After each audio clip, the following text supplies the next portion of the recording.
Whispers still echo through the ruins of the Langdon estate. They say a single drop of an innocent girl's tear unleashed a massacre so brutal historians erased it from the royal archives. She only wanted to comfort 2 crying children. In return, a savage king painted the snow crimson. Snow fell in heavy, suffocating drifts over the sprawling stone fortress of the Langdon Pack, a brutal northern territory known for its ruthlessness.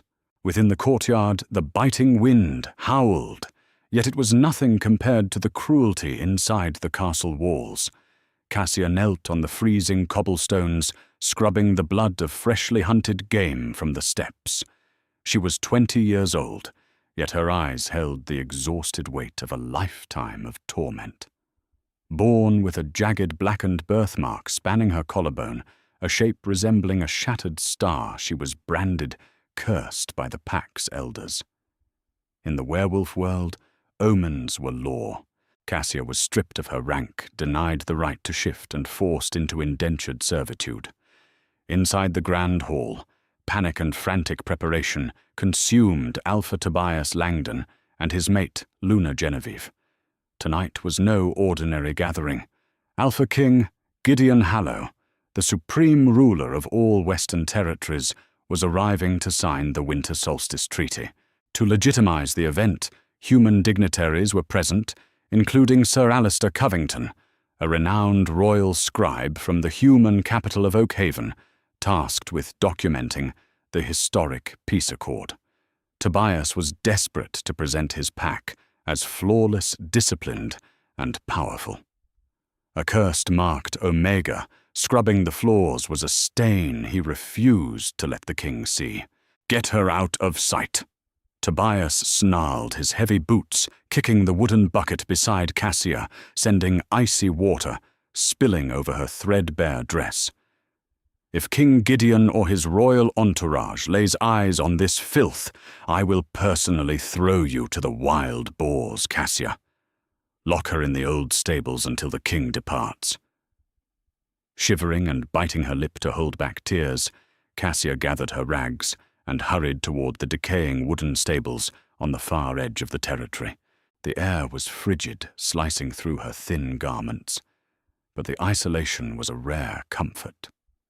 She huddled in a pile of stale hay, listening as the thunderous sounds of the king's arrival echoed across the valley.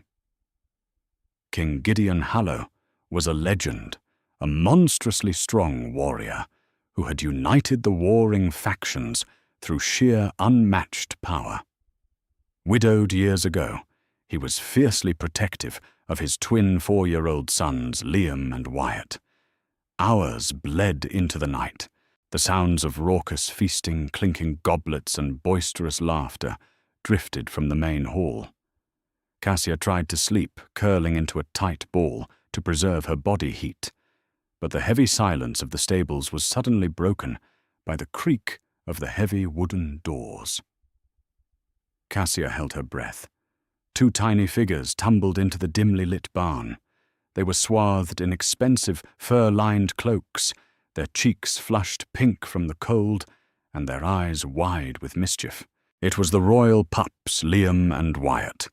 Bored by the endless political speeches of Sir Alistair and the stuffy atmosphere of the banquet, the twins had slipped past the guards to explore. "Look, Wyatt, horses," Liam whispered, loudly, running toward the largest stall. Cassia's heart plummeted. The stall Liam was approaching didn't hold a docile riding horse.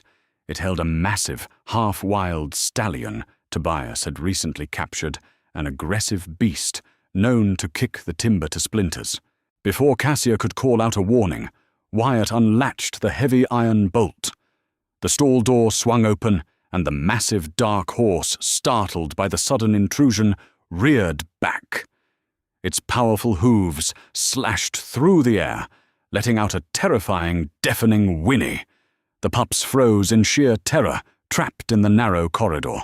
The stallion lunged forward, massive hooves, coming down directly toward little Wyatt.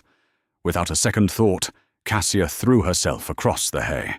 She tackled the 2 boys, shielding their small bodies with her own, just as the horse's hooves slammed down. A sickening crack echoed through the stable as a hoof caught Cassia's shoulder, tearing through her dress and slicing deep into her flesh. She let out a muffled gasp of agony, but she did not let go of the children. She rolled them safely under the heavy wooden feeding trough out of the beast's reach. Blood soaked her torn sleeve warm and metallic, but she ignored the searing pain. The two boys were trembling violently, sobbing in shock. Cassia pulled them close, ignoring pack law that forbade her from touching high-ranking wolves, let alone royal blood. "Hush, little ones, you are safe," she whispered, her voice a soft, soothing melody as she stroked their hair. "I have you. The bad horse cannot reach you here." She hummed a gentle lullaby, rocking them, as her own blood dripped onto the straw. Liam buried his face in her uninjured shoulder, his tears soaking her dress. "You're bleeding," Wyatt whimpered, his tiny fur-lined glove touching the torn fabric. "It's just a scratch." Cassia smiled softly, her vision blurring slightly from the pain. Suddenly the stable doors were violently thrown open, crashing against the walls. A dozen heavily armed Langdon guards stormed in, followed by a furious Alpha Tobias and Luna Genevieve. When their eyes adjusted to the dim light and saw the cursed, marked girl clutching the weeping royal heirs, Genevieve let out a shriek of absolute horror. "Get her away from them!" Genevieve screamed. Guards surged forward. They ripped the screaming pups from Cassia's arms. The boys reached for her, crying out, but they were quickly carried away.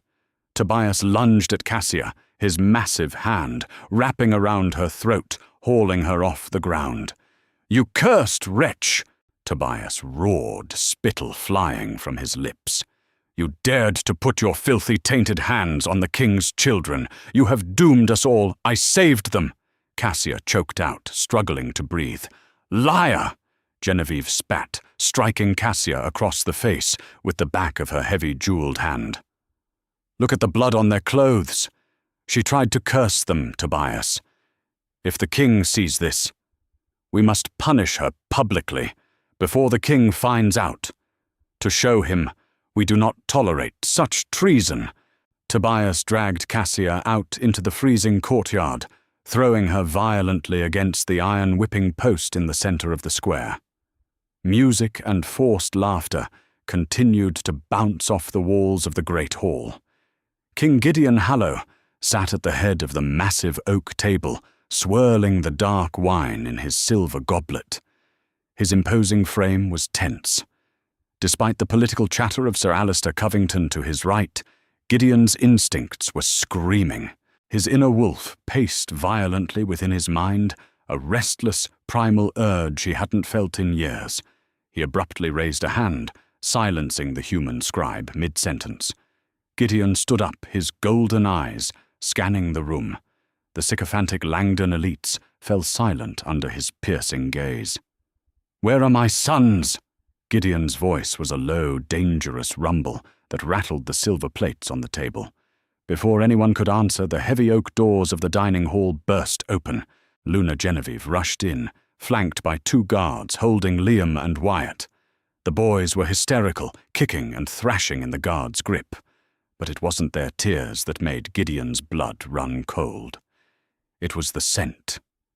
Gideon crossed the room in 3 massive strides, dropping to his knees to pull his sons into his arms. "Liam! Wyatt! Are you hurt?"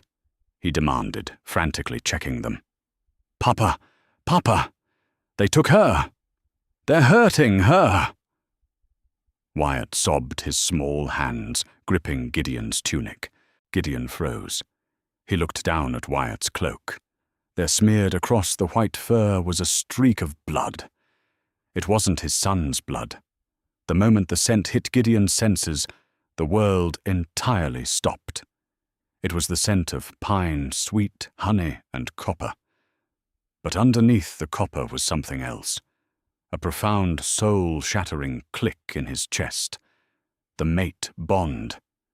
For years he thought the goddess had left him mateless after his first wife died.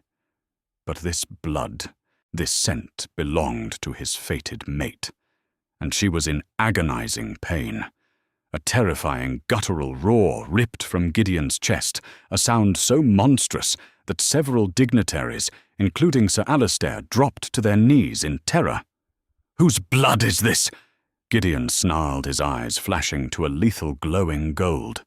He stared directly at Luna Genevieve, who began to tremble violently. "My king!" Genevieve stammered, stepping back. "It is nothing.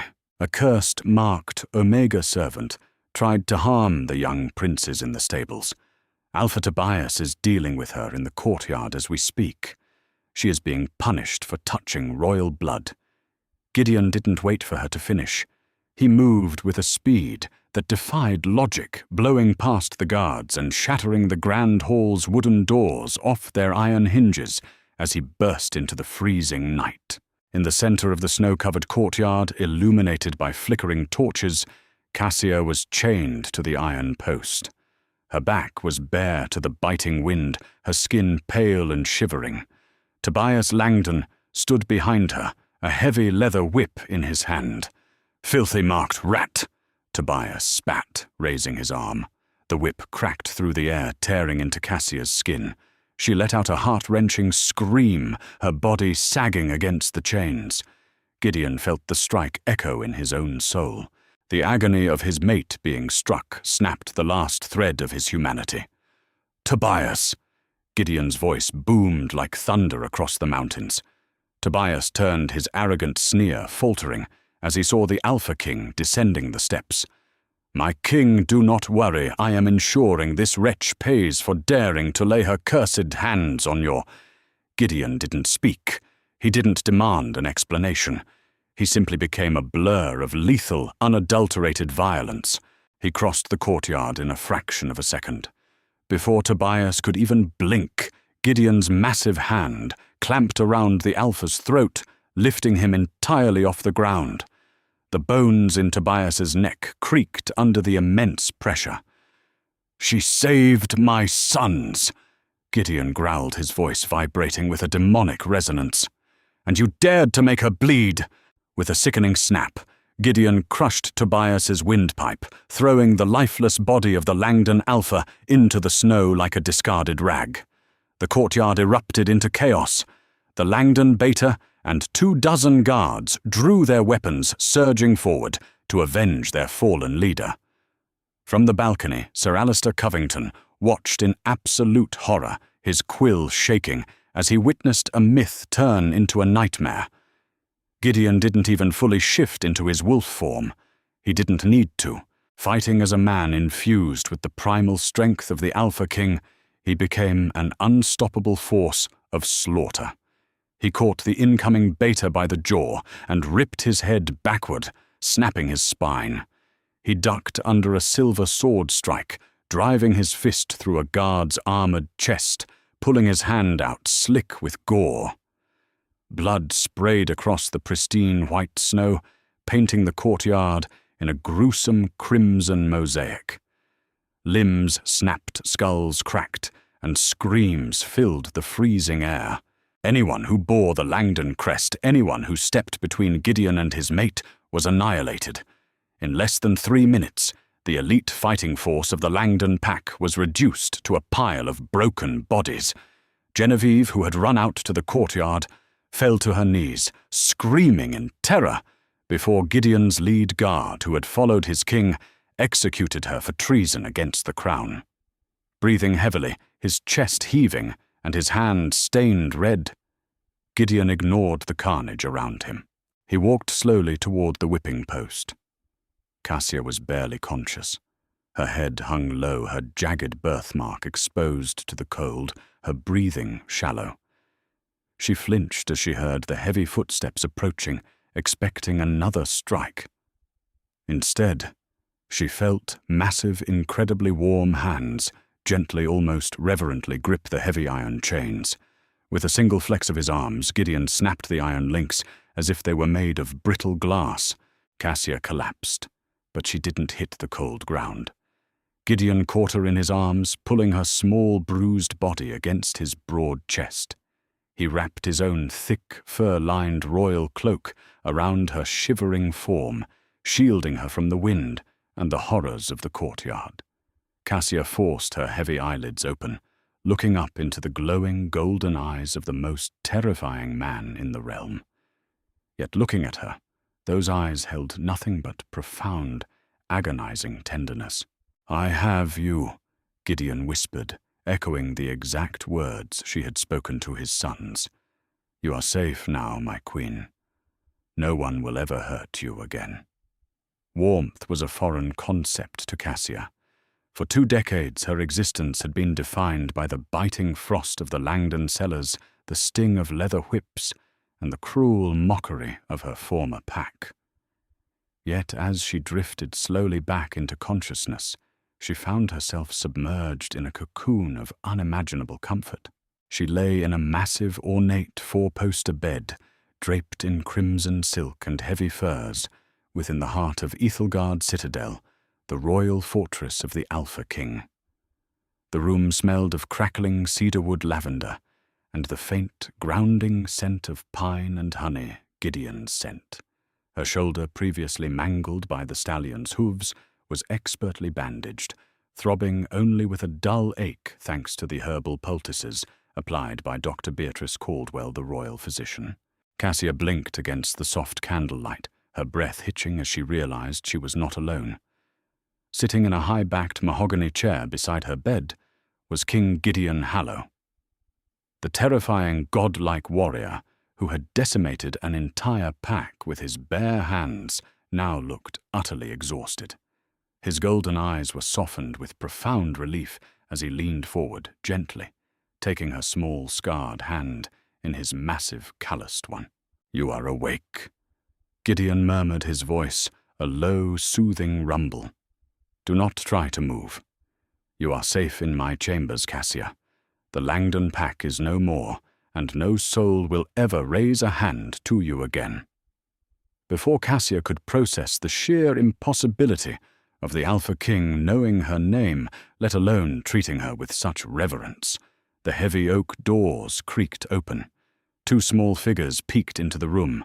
Liam and Wyatt, dressed in soft velvet nightgowns, sprinted across the Persian rug the moment they saw her eyes open. "She's awake, Papa." Wyatt cheered carefully, climbing onto the edge of the mattress so as not to jostle her injured shoulder. "We brought you gifts," Liam added proudly, presenting a slightly squashed pastry from the royal kitchens and a crudely drawn picture of 3 stick figures, 2 small boys and a girl with a star on her chest. "Because you saved us from the scary horse." Tears pricked Cassia's eyes. She had never been given a gift in her entire life. She carefully pulled the boys into a gentle embrace, the mate bond humming intensely between her and Gideon, as he watched his fiercely guarded sons adore the woman he had claimed as his queen. However, the tranquility of the royal chambers was interrupted by the arrival of Sir Alistair Covington, the human scribe, and Lord Reginald Hastings, the chief historian of the Lycan archives. Sir Alistair had been documenting the events of the massacre with feverish dedication, compiling what would later be known in historical human texts as the Covington Chronicles, an account so unbelievable it blurred the lines between royal history and dark fairy tale. "Forgive the intrusion, my king." Lord Reginald bowed deeply, clutching a crumbling leather-bound tome to his chest. His hands trembled with raw excitement. "But I have spent the last 3 days scouring the deepest vaults of the ancient Lycan records. Sir Alistair provided me with a detailed description of the young woman's birthmark. The jagged star." Cassia instinctively brought her free hand to her collarbone, a wave of shame washing over her. "It is a curse," she whispered, looking down. "An omen of blight. That is why Tobias stripped my rank." "Tobias was a fool," Lord Reginald exclaimed, stepping forward and opening the ancient text, revealing pages illuminated with gold leaf. Forgive me, my queen, but it is no curse. According to the first epoch scripts records predating the current werewolf dynasties by over 1,000 years, this exact mark was borne by only one other individual in our entire history.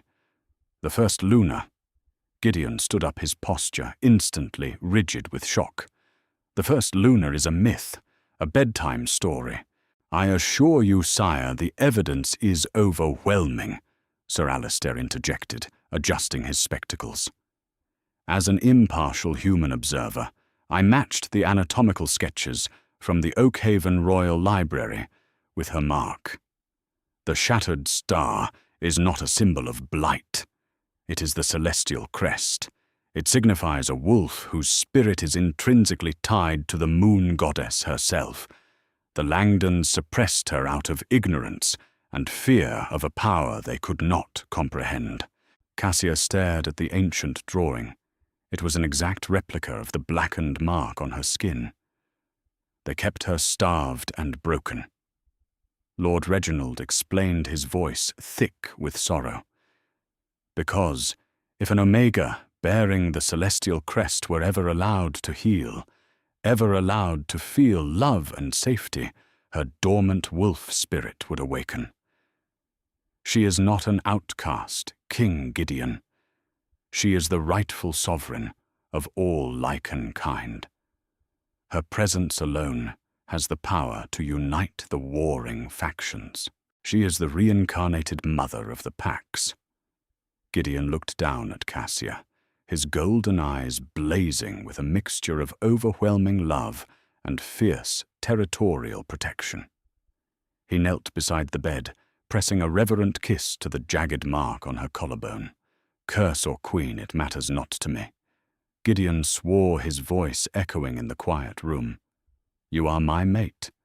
But if this world demands a first Luna to bring them to heel, then we shall give them one. The news of the Alpha King claiming a supposedly cursed marked Omega as his fated mate spread through the kingdoms like wildfire. While the common wolves rejoiced, romanticizing the tale of the beggar girl who saved the royal pups, a dark storm brewed in the icy peaks of the northern borders. The remnants of the old regime were not ready to bow to a servant. Treason festered in the shadows of the northern territories. Duke Conrad Whitmore, a vicious warlord and a blood cousin to the late Tobias Langdon, saw Gideon's controversial mating choice as a sign of weakness. Conrad rallied the northern faction, an army of savage traditionalists who believed in blood purity and brute strength above all else. They spread malicious rumors that King Gideon had been bewitched by dark magic, enchanted by an Omega witch who had staged the stable incident to steal the throne. The tension culminated on the day of the winter solstice coronation. The royal courtyard of Ethelgard Citadel was packed with thousands of wolves from every territory, alongside human dignitaries, guarded by Sir Alistair Covington. Cassia stood on the grand balcony, draped in an elegant gown of ivory silk and winterwool fur. The shattered star on her collarbone was proudly exposed, shimmering faintly under the pale winter sun. Gideon stood beside her, a towering figure of absolute authority holding the crown. But just as the high priest stepped forward to anoint Cassia, the courtyard gates were violently breached. Duke Conrad Whitmore and 300 heavily armed rebel warriors stormed the plaza, their weapons drawn, causing mass panic among the civilian attendees. Gideon's royal guard immediately formed a protective barrier around the balcony, their armor clashing as they raised their shields. "Stop this farce!" Conrad roared, his voice amplified by his monstrous alpha aura. He pointed a silver-tipped broadsword directly at Cassia. "I will not kneel to a filthy marked rat. King Gideon is under a spell. Hand the witch over to the northern faction for execution, or we will bathe this citadel in blood." Gideon's eyes snapped to a lethal glowing gold. He stepped in front of Cassia, his fangs elongating as his muscles bulged beneath his ceremonial armor. You dare bring weapons into my home, Conrad. You dare threaten my mate, I will tear you apart, piece by piece. You are outnumbered. Gideon, Conrad laughed coldly. Your royal guard cannot hold back my entire army. Surrender the Omega 4. Before Gideon could shift into his massive black wolf and unleash the slaughter, a soft, trembling hand touched his armored shoulder. Cassia stepped out from behind him. She was terrified. Her hands shook and the memories of Tobias's whip flashed in her mind. But she looked down at Liam and Wyatt, who were hiding behind Sir Alistair, crying in fear. She refused to let her new family be hurt. She refused to be a victim ever again. I am no witch, Cassia's voice rang out, surprisingly steady and resonant. Conrad sneered, pulling a silver throwing dagger from his belt. Then die like the dog you are. With blinding speed, Conrad hurled the silver dagger directly at Cassia's chest. Gideon lunged to intercept it, but he was a fraction of a second too late. The blade struck Cassia directly on the shattered star birthmark. Gasps of horror erupted from the crowd. Sir Alistair dropped his quill, his heart stopping. But the silver blade did not pierce her skin. The moment the metal made contact with the crest, a blinding, ethereal white light erupted from Cassia's body, shattering the dagger into 1,000 harmless fragments. A shockwave of pure, unadulterated power blasted through the courtyard, knocking Duke Conrad and his vanguard off their feet. The wind howled, a sudden, localized blizzard swirling violently around the balcony. Cassia's feet lifted off the ground, her eyes glowing with a brilliant, luminous silver that mirrored the full moon itself. The dormant wolf spirit, trapped for 20 years under starvation and abuse, finally broke free. With a deafening celestial howl that rattled the very foundations of the earth, a massive, ethereal white wolf materialized around Cassia's physical form. The spirit wolf was 3 times the size of any alpha, radiating an aura of such intense divine authority that every single werewolf in the courtyard, rebel and royal guard alike, was instantly forced to their knees. The sheer pressure of her presence was not one of fear, but of profound, overwhelming reverence. Duke Conrad, trembling uncontrollably, found his face pressed into the freezing cobblestones, utterly unable to rise against the gravity of the First Lunar's aura. His army dropped their weapons, whimpering in submission, their rebellious intent entirely crushed by the divine manifestation of the goddess's chosen. Gideon, the supreme Alpha King, dropped to one knee beside her, looking up at his mate with a mixture of absolute awe and boundless devotion. The ethereal white light slowly faded, absorbing back into the blackened star on Cassia's collarbone, which now glowed with a permanent soft silver luminescence. She lowered back to the balcony floor, panting softly, yet standing taller and prouder than any monarch in history. Duke Conrad and his conspirators were imprisoned without a single drop of blood being shed, neutralized by the very power they sought to destroy. Sir Alistair Covington frantically sketched the miracle sealing the truth into human history forever. The abused outcast girl from the frozen cellars was crowned Queen of all Lycans. She ruled alongside King Gideon for a century, transforming an era of brutal warfare into a golden age of peace, proving that the most profound strength is often hidden beneath the deepest scars. Legends of the Shattered Star Queen still echo in the north, a testament that true power lies in sacrifice and love not brutality. Did this epic tale of betrayal destiny and the Alpha King's fierce devotion keep you on the edge of your seat? If you loved this deep dive into werewolf royalty, smash that like button, share this video with your fellow fantasy lovers, and subscribe to our channel for more incredible hidden histories and dark romantic lore.